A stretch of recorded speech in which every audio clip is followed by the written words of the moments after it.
దివాళీ ముందుగానే వచ్చేసింది, మనకు కాదు పాకీ గాలికి. ఈ తెల్లవారుజామున మన ఇండియన్ ఆర్మీ బిగ్ సర్ప్రైజ్ ఇచ్చిందనమాట. అస్సలు ఊహించలేదు.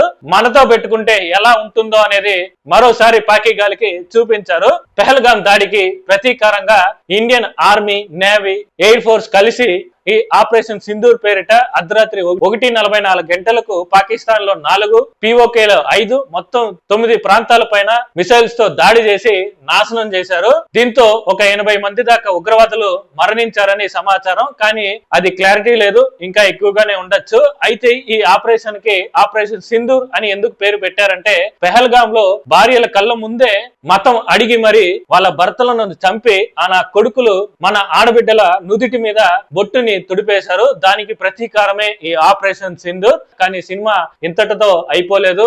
ఇది జస్ట్ ఇంట్రడక్షన్ మాత్రమే. సో ముందుంది అసలైన దీపావళి పండగ.